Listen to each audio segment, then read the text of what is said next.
Hello there. Welcome to our little shop. So we are continuing on with our British invasion, and we're going to actually call this one 2.5.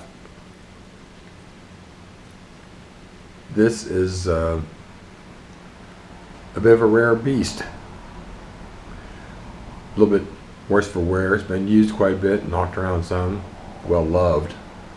I'm actually told it was one of the owner's favorite amplifiers.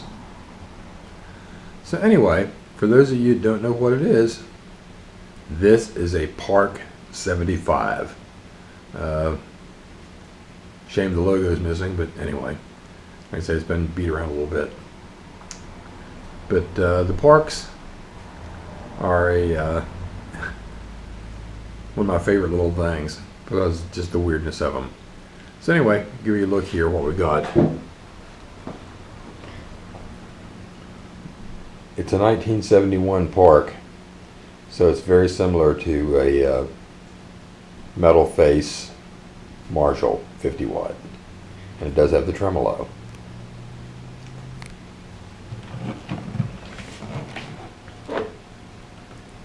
Two greenback Celestians.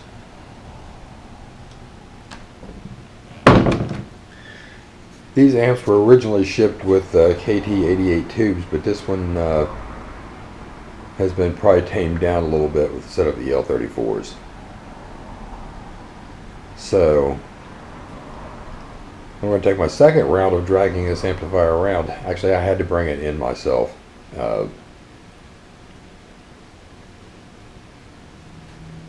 The owner wasn't capable of it. So anyway, so I brought it in myself. Brought in here, give you an idea what's going on. I'm going to lug this into the back, hoist it onto the bench, and get started. Well, we've opened the bonnet and we're in. So we've had some work done. A preliminary look over here, I've found a few little things, had some wrong size fuses.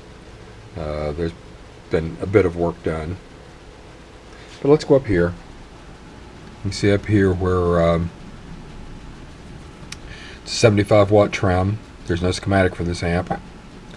It's a lot like an early 70s Marshall with a few tweaks. So I don't think we're going to pull up a schematic for it. We'll see. If I need to, I will. Looks like JJ and Sandra were quite busy here, and even Rosemary. But anyway, and it looks like the test was done on, let's turn around this way so you can see it. Looks like 1471.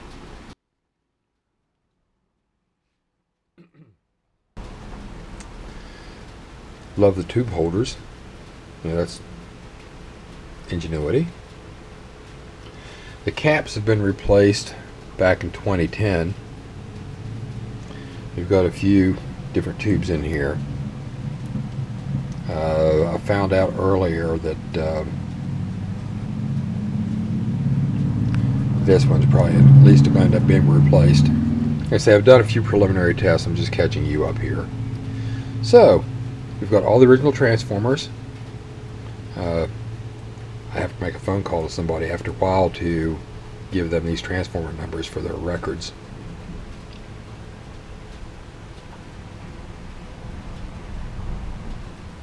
Gotta wait for West Coast time. Anyway, so I'm gonna flip this over and let you see the other side. Like I say, it looks a lot like an older Marshall. The big thing is here they actually moved this one volume knob over in between the controls.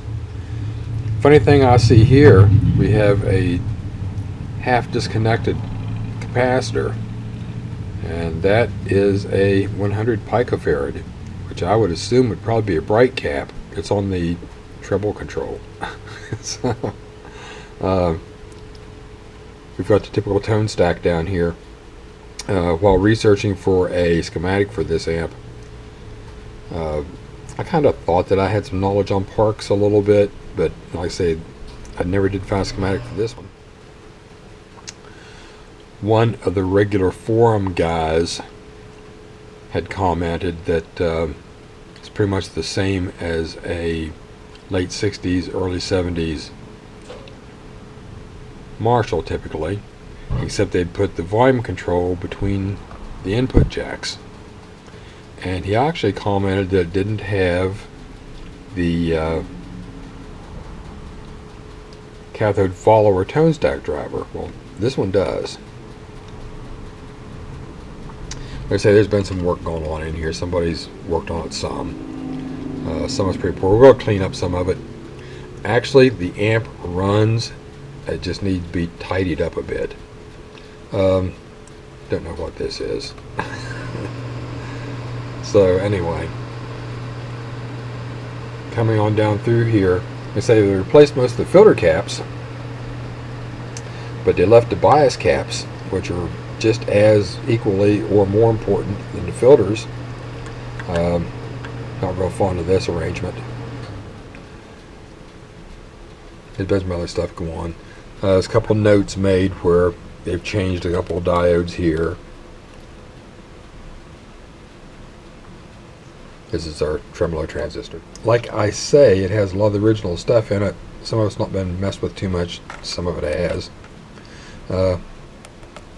Radio spares pilot light. But all in all, pretty clean amplifier. Like I say, the filter caps here have been changed. Screen resistors have been changed. There are also no grid stopper resistors on this amp. Kind of concerns me a little. We may add a couple. But by and large, like I say, this is kind of going to be a cleanup job. Not a whole lot here. So I'm going to get on with it, and I'll get back with you.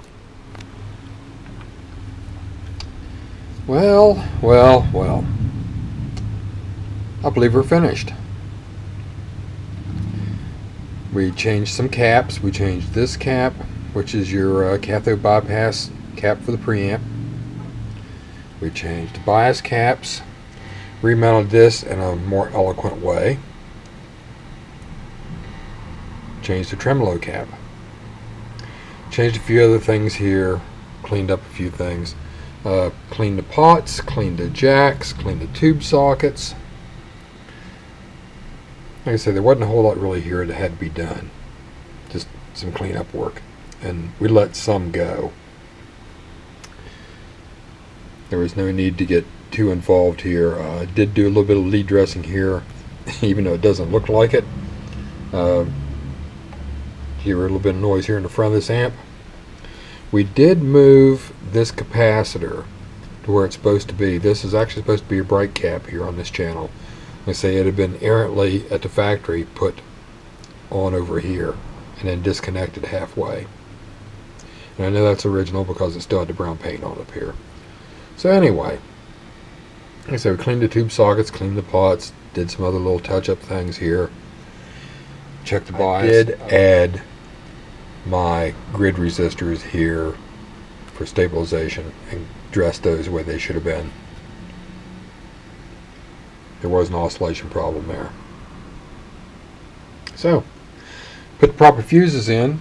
Made even a little note over here that it's supposed to have a half amp or a 500 milliamp fuse in it, not a 3. That's never a good idea.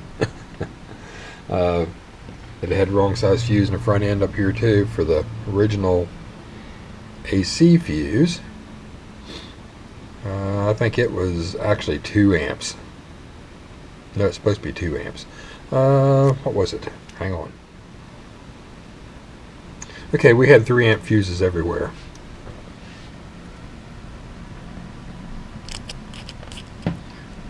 Yes, the front fuse was supposed to be a 2 amp, the rear fuse was supposed to be a half amp. So we've got those now instead of threes all around. I say, got new Sprague bias caps, clean some stuff up there. So I'm going to clean up this cabinet. It's got some funk in it. We're going to clean it up, get this put back together, and get it ready to get out of here. Sadly, we did lose a couple of the original Mullard preamp tubes. They didn't make the cut. One of them was very noisy, the other one was very microphonic.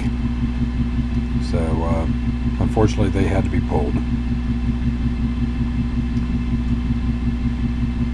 But they had supplied me with a box full of their tubes, so I found a couple we could use.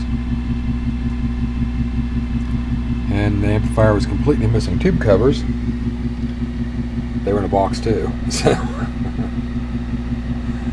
there's a whole bunch of tube covers in that box. I wonder how many amplifiers he had that didn't have tube covers on, tube shields. Anyway, we'll get this cleaned up, put together. Well, we've moved this fella out front here, away from the benches. It's on its way out the door today. I'm going to deliver it to the owner. It can be passed down to the son, where we'll be residing from now on.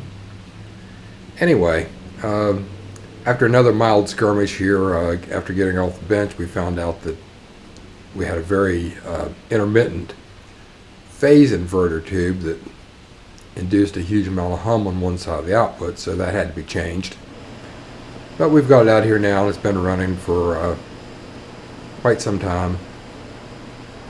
Something else I want to mention here real quick for those that don't know it.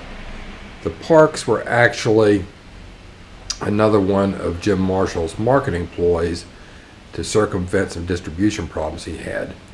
His wife's maiden name was Park, and they decided to start this offshoot line, like I said, to circumvent some distribution problems. It also gave him a place to experiment a little bit. A lot of these amps were not exactly like the Marshalls. This one's pretty close. But a lot of the other amps, especially the EL84 models, were vastly different.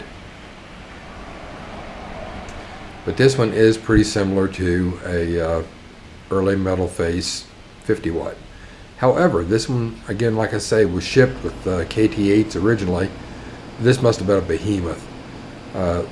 Very loud, very clean. So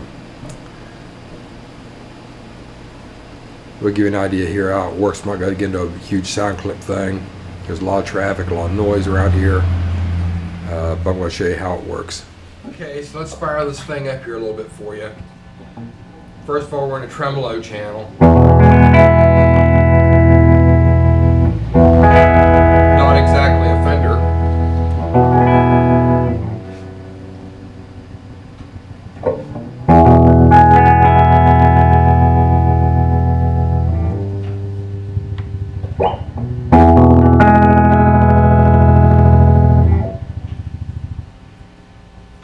That gives you an idea there of the tremolo. The tremolo channel shares the same tone trebles, of course, but it's a little darker. So let's get this noise off. Tremolo is kind of useless.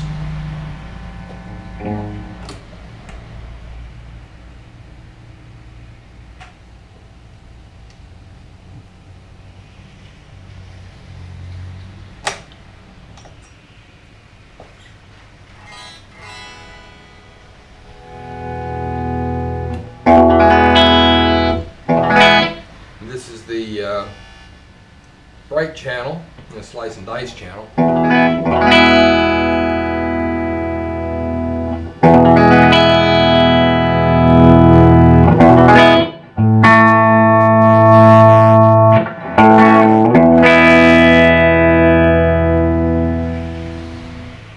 That's on 4.5.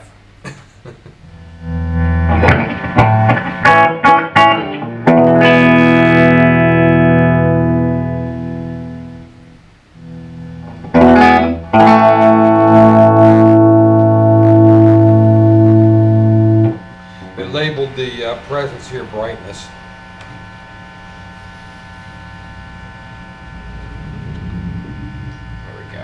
change that around a little bit.